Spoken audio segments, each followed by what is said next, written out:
Only about 5% of veterans ever file this claim, and most have never even heard of it. Here's what it is. If VA medical care made you worse, hurt you, or left you with a new problem, the VA may have to pay you for it every month, even when it has nothing to do with your military service. It's called a Section 1151 claim, and by the end of this, you'll know if it's yours to file.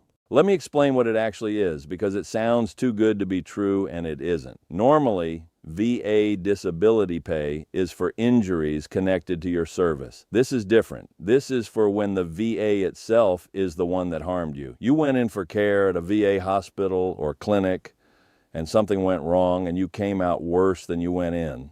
Section 1151 says the VA has to compensate you for that harm, and they pay it at the exact same rates as a regular service-connected disability. That last part is the part that matters for your wallet. This isn't a small one-time check. It gets rated from 0 to 100% just like any other disability, and it pays every month. Depending on how bad the harm is, that can be a few $100s a month or well over $1,000 for the rest of your life, plus back pay to when you filed. That's real money, and almost nobody claims it.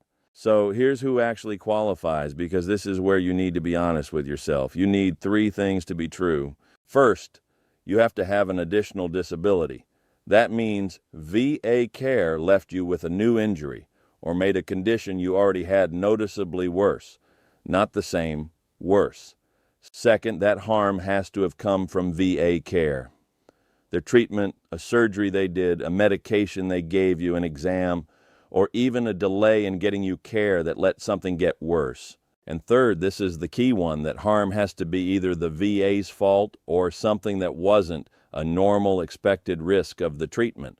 Fault means a real mistake, a surgical error, a misdiagnosis, giving you the wrong medication, ignoring something they should have caught, or a long delay that made you worse. Any of those can qualify. Now let me give you the honest catch, because I'm not going to sell you a fantasy. This is one of the hardest VA claims there is to win. The bar is basically the same as medical malpractice. You actually have to show the VA did something wrong, or that what happened to you was not a normal, known risk. And here's the big limit most people trip over. If you signed a consent form before a surgery, and one of the exact risks they warned you about is the thing that happened, that usually does not count.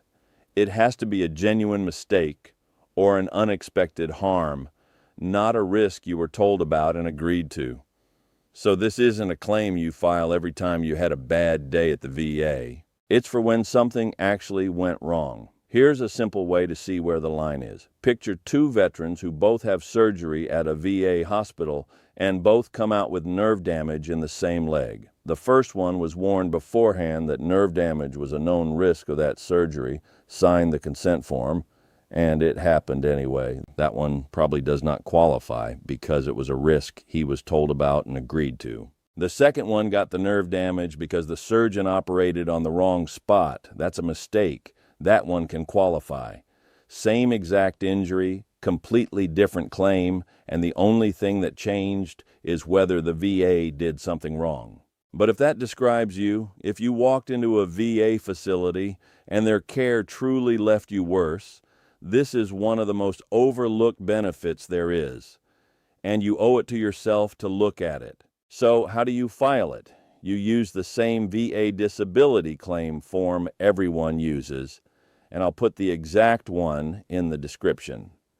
The one thing you must do is say clearly, right on the claim, that you're filing under Section 1151, and then describe exactly what the VA did and what it did to you. If you don't name it, it gets treated like an ordinary claim and it goes nowhere. For the evidence, you're going to want your medical records, both from the VA and from any private doctors, the dates of the treatment that hurt you, and the names of who was involved if you have them.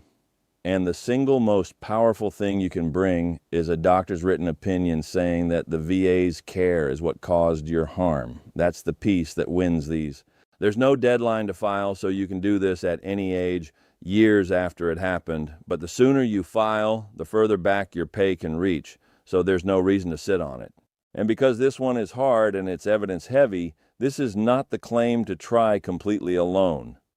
A free accredited service officer can help you build it, and for a really tough case, an accredited attorney who handles these can be worth it because they know how to prove fault.